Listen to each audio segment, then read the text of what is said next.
Fala galera, professor Fernando na área de novo, né? Mais um vídeo legal aí para o canal. Esse vídeo ele tem um viés mais educativo do que em si um vídeo. Ele ajuda a parte educativa, mas também vai ajudar a nossa vida diária aí, né? O objetivo desse vídeo hoje é falar um pouquinho sobre vesícula biliar. Eu acho que é uma condição patológica que envolve muita gente, e a gente tem uma grande demanda aí de pessoas que são acometidas com litíase biliar, né, a famosa pedra na região da vesícula, né? Para nós a gente chama de cálculo biliar ou colecistite por causa da inflamação, e assim vai evoluindo. Então, nosso objetivo hoje é falar um pouquinho sobre a vesícula em si e como se dá a formação da famosa pedra na vesícula, a litíase biliar. Bom, alguns critérios são importantes, a gente tem que citar sobre isso, porque eles vão direcionar aí os nossos caminhos para depois a gente mostrar a imagem. Primeira coisa, que a gente entender que a vesícula biliar ela é um órgão localizado abaixo da região do fígado, ela tem o principal papel de armazenamento da bile. A bile ele é produzida pelo fígado, pelos hepatócitos, e ele é rica em água, sais minerais, né, sais biliares, íons, bicarbonato, gordura, né, colesterol, e todos esses eletrólitos e essas substâncias, esses metabólitos que são sintetizados pelos hepatócitos, eles têm por tendência em ficar armazenado na região da vesícula biliar. E aí, basicamente, quando há uma necessidade numa ingestão de gordura ou quando nós precisamos fazer a alimentação rica em gordura, esse líquido que é a bile, que é um líquido mais esverdeado, que a gente não pode esquecer também, é o que dá a coloração também, é a bilirrubina, isso é um detalhe mega importante que depois eu vou citar um pouquinho na imagem. E quando a gente faz uma alta ingestão de gordura, essa bile ela é secretada, então ela se movimenta, ela sai do fundo da vesícula biliar, se projeta até a região do duodeno para fazer a lise, a quebra dessa gordura, e essa gordura ser utilizada como fonte de energia e fonte da produção de hormônios, porque é derivado do colesterol, rico em ácidos graxos, né, eletrólitos e afins. Então, bora lá, vou compartilhar minha tela para a gente colocar essa informação em prática, para que a gente possa entender de uma forma bem literal e também compartilhar com os nossos familiares, com os nossos amigos, porque esse é um tema mega importante. Então, minha tela agora aí já está compartilhada com vocês, e eu vou colocar aí, isso é um atlas de anatomia, né, eu vou colocar basicamente para que a gente possa entender. Então, a vesícula biliar está localizada na região inferior ao fígado, então bem nessa posição, tá vendo? Ela é composta pela característica anatômica, ela vem pelos dois ductos, daqui a pouco eu vou dar uma melhorada nessa imagem. Então, a gente tem ducto hepático direito, ducto hepático esquerdo, vai dar origem ao ducto hepático comum, ducto cístico, e aqui dentro tem a vesícula biliar. Então, é exatamente essa coassociação que a gente tem. E depois, pelo cístico, a gente vai dar origem ao ducto colédoco, e aí a gente vai desembocar na região do duodeno, porque é importante para a região aí, para fazer a lise da quebra, lise ou a quebra da molécula aí, que isso é importante para a gente, tá?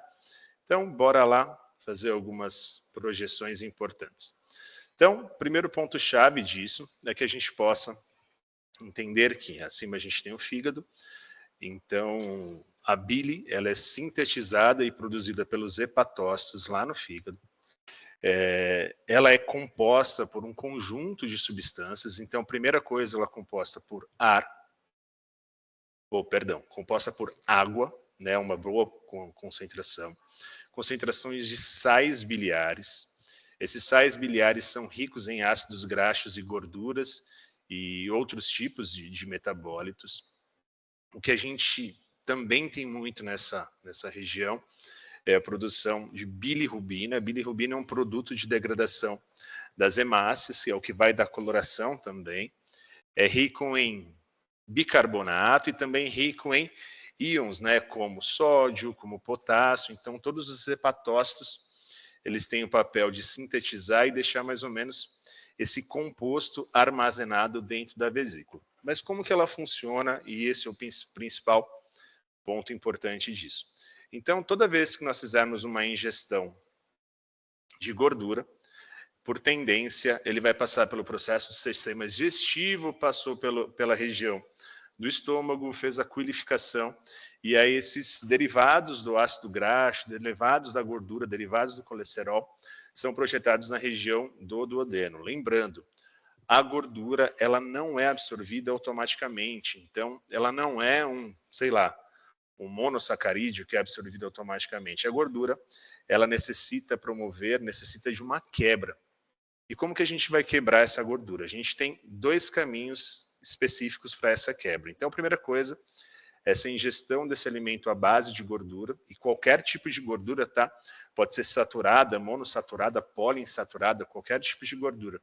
Quando ela estiver presente aqui no duodeno, nossa vesícula, ela vai ter ciência da presença dessa gordura. E como que ela vai ter ciência? Aqui na região das células I, do intestino delgado e principalmente do jejuno, elas vão identificar essa presença dessa gordura nessa região. E quando há a presença dessa gordura, eles vão começar a secretar um hormônio chamado colecistocinina. O que a colecistocinina faz?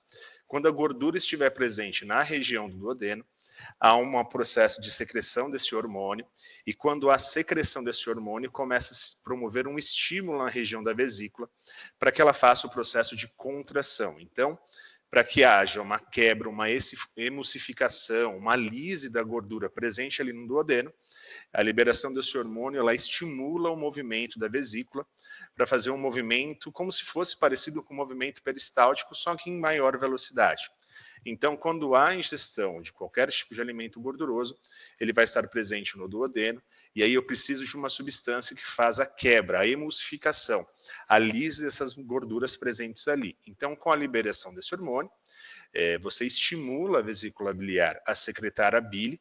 A bile, ela vai ser secretada pelo ducto colédoco lá na região do duodeno. Então, quando você secreta bem aqui na região do duodeno, você facilita a quebra da gordura. E, lógico, associado a isso, a gente tem aqui o pâncreas. O pâncreas vai ajudar esse processo, liberando lipase. A lipase, que é uma outra enzima que faz o processo da quebra do lipídio, ele também vai facilitar o processo da lise ou da quebra ou da emulsificação da gordura presente aqui no duodeno. Então, beleza. Quando a gente faz esse processo, a gente promove a quebra. Essas estruturas são absorvíveis, são levadas até o duodeno para serem utilizadas como fonte de energia. E assim, não só como fonte de energia, produção de colesterol, e também uso para outros sentidos. Qual que é o nosso maior problema aí? Aí eu vou tirar um pouquinho agora aqui o fígado da nossa presença. Vamos tirar daqui da região para que a gente possa ver só exclusivamente a vesícula. Então, olha lá, vesícula localizada nessa região. Então, qual que é o nosso maior problema aí? Com essa vesícula, ela tem um ducto, e esse ducto ele tem por tendência levar essa região, esses sais biliares e outras, até a região do duodeno. Só que essa região ela tem costume por ser uma região de armazenamento. Então, toda a região, tudo que for secretado pelo fígado, vai ficar armazenado dentro da vesícula, ou seja, água vai ficar armazenado, bilirrubina vai ficar armazenado, os sais biliares em si, que são ricos em gordura, o colesterol, os íons, então sódio, potássio, cálcio e afins, ficarão armazenados juntos aí na vesícula biliar, como realmente fosse numa necessidade de uma utilização futura. Aí que mora o problema, porque toda vez que eu tenho uma ingestão alta de gordura, então minha alimentação é rica em gordura, ou rica em metabólitos ou eletrólitos, por tendência eu vou secretar muito mais, e na secreção eu vou armazenar muito mais. Então, quanto mais eu faço alimentação, mais ele acumula. E aí maior ocorre o risco de você começar a criar grumos. E criando grumos, a gente cria o que a gente chama de litíase, os famosos cálculos na região da vesícula. Então, quando você faz uma alimentação rica em gordura, rica em sódio, rica em potássio, você vai ter uma maior secreção de todas essas substâncias e um maior índice de armazenamento na vesícula. Com esse maior índice, começa a se criar grumos, uniões e calcificações que vão anexar, geralmente, no fundo da vesícula.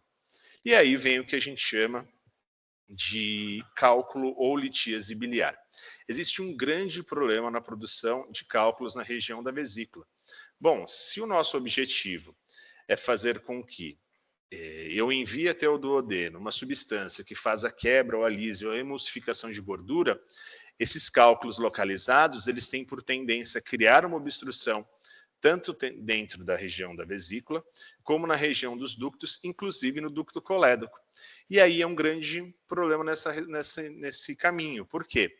Porque se eu tenho um cálculo localizado na vesícula, ou se eu tenho um cálculo localizado em algum ducto, eu vou ter um déficit de secreção da bile para a região do duodeno, ou seja, vai criar como se fosse um efeito dominó, um efeito bola de neve. Por quê?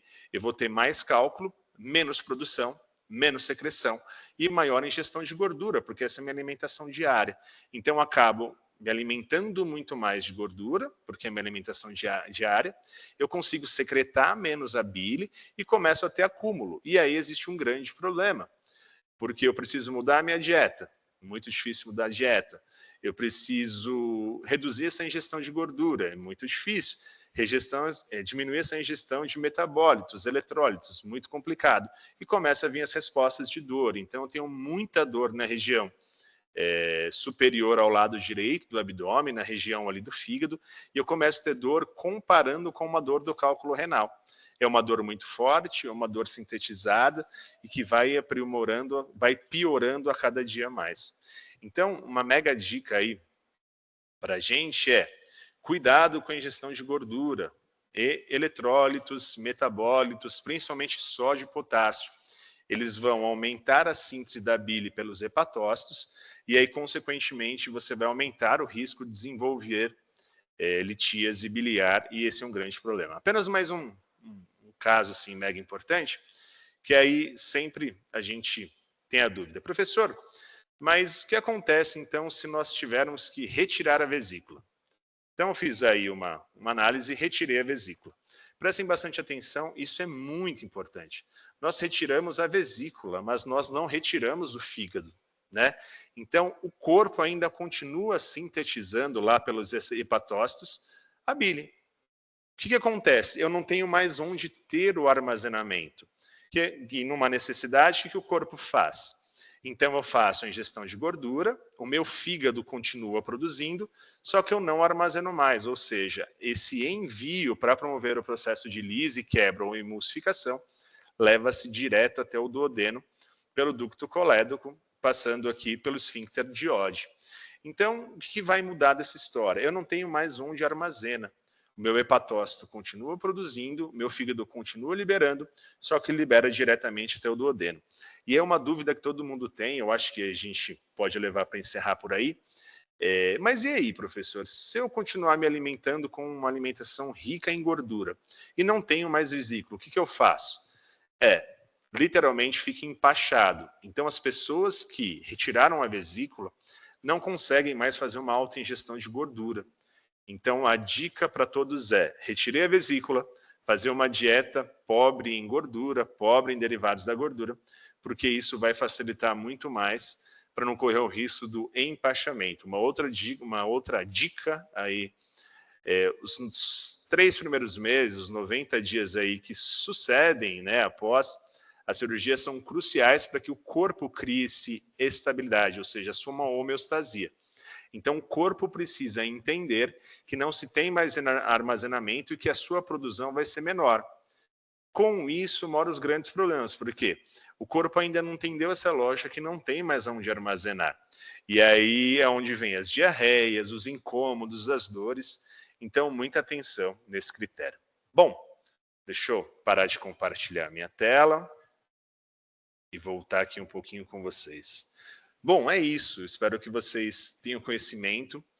Eu não posso esquecer de uma dica mega importante. Professor, como que eu faço para descobrir se estou com litíase ou pedra na vesícula. Sintoma clínico primeiro é o principal. Então, olhar para ver se você está com dor localizado na região do hipocôndrio direito, ali próximo ao fígado, esse é um ponto-chave. Uma dor muito comparada a uma dor de uma litíase renal, ela é outro ponto-chave. E fazer exame. Então, existem vários exames mestres aí, e se for necessário, uma cirurgia. Exames mestres. Primeiro, ultrassom. Ultrassom é um exame fantástico para você descobrir toda a estrutura da vesícula, né, a parede da vesícula para ver se está inflamada, se tem realmente cálculo, para avaliar ducto. Não deu certo, leva para tomografia, não deu certo, leva para ressonância. Então a gente consegue, através de exames de imagem, tem bom resultado, né, para uma boa resposta aí para visualização. Então, sei lá, um caminho mais simples, vai para o ultrassom, se não der certo, leva para TC, se não der certo, leva para ressonância com protocolo para colangio, que vai ficar fantástico, vai ver a vesícula, vai ver os ductos, e aí você vai ter um bom benefício. E se realmente você tiver litíase, a orientação dos médicos vai ser retirar essa vesícula. Para quê? Para evitar o risco que essa pedrinha, essa litíase se desloque e acabe entupindo um ducto, e aí vai ser uma condição patológica mais grave. Tá bom? É isso, galera. Espero que vocês tenham curtido. Compartilhe esse vídeo para que todas possam ter ciência da famosa pedra na vesícula. Um grande abraço a todos.